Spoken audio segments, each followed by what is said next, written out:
Et nous allons prendre des nouvelles du CAC 40. On va retrouver notre expert ce matin pour Chronocac, Bernard Paz-Desclaux. Bonjour Bernard.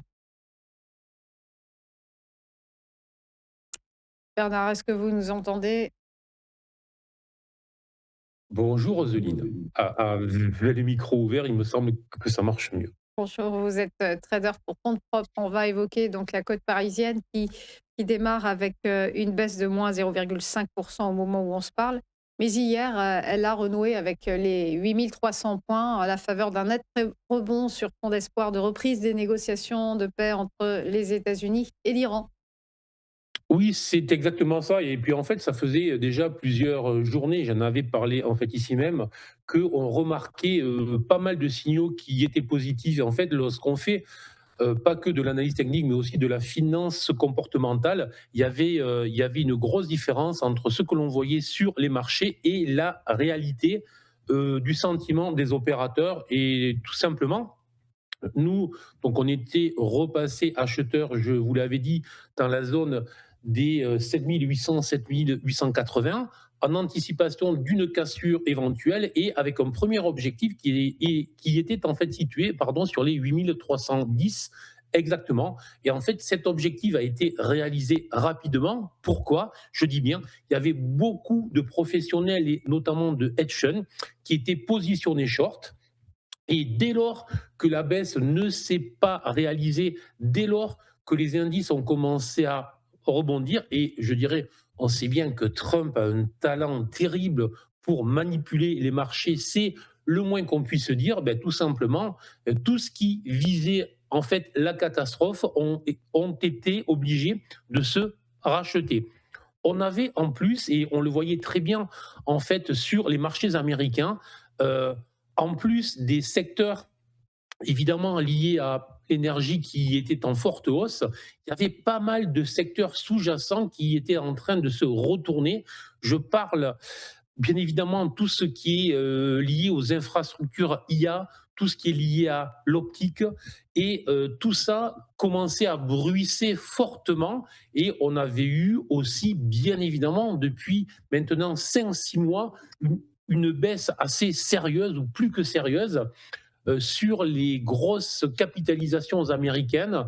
Et lorsque vous avez par exemple des valeurs comme Microsoft qui se retrouvent à des PE autour de 23, ce qui n'était pas arrivé depuis une grosse dizaine d'années quand même, lorsque vous avez des baisses de 25 à 30% sur certaines, malgré effectivement les énormes investissements qu'elles peuvent faire justement dans les infrastructures IA, tôt ou tard, on sait bien que les investisseurs reviennent dessus. C'est exactement ce qui s'est passé. Maintenant, si je me remets sur le CAC et sur le graphique que vous avez mis à l'écran, on voit quoi? Ben, on voit tout simplement, je l'avais déjà expliqué en fait ici même, que, alors là c'est un peu confus, je vais le mettre en hebdomadaire, voilà, c'est plus clair. On a le cas qui était tout simplement venu chercher pardon, le bas d'un canal hebdomadaire ascendant. Alors, effectivement, comme on est en données hebdomadaires et comme on venait des 8600 points, lorsqu'on va chercher brutalement en 3 4 semaines les 7500 points et que les gros titres sont là et que tout est là pour faire peur, mais en fait, là, c'est vraiment la pure technique.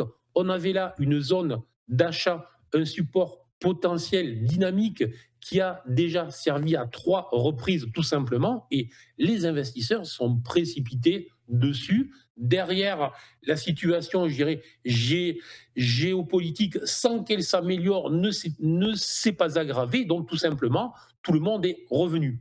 Maintenant, pour moi, les objectifs autour des 8300 ont été réalisés. Donc, les enjeux sont clairs. Les enjeux sont clairs.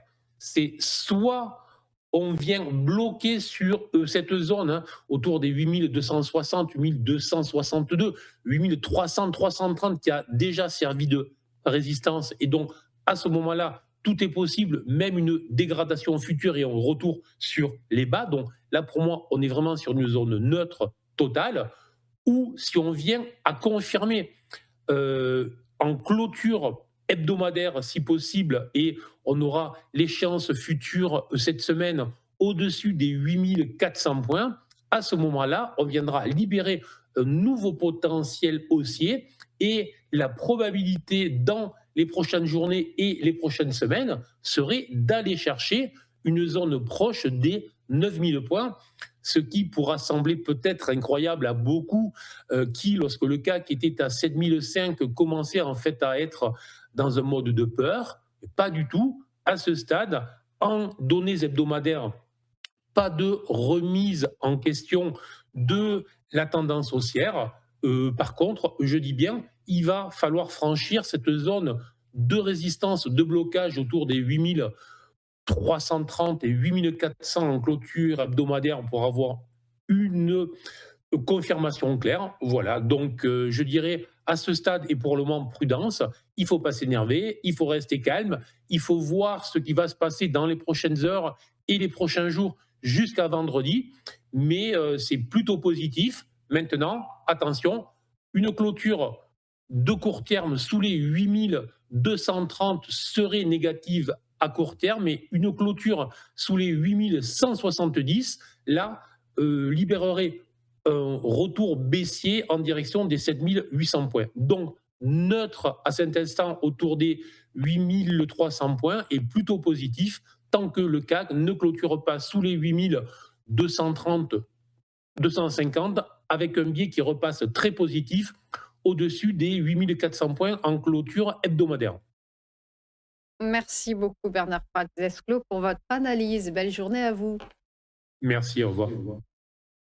À suivre après une nouvelle pause, les Market Movers, ce sera avec Daniel Cohen de Lara. À tout de suite.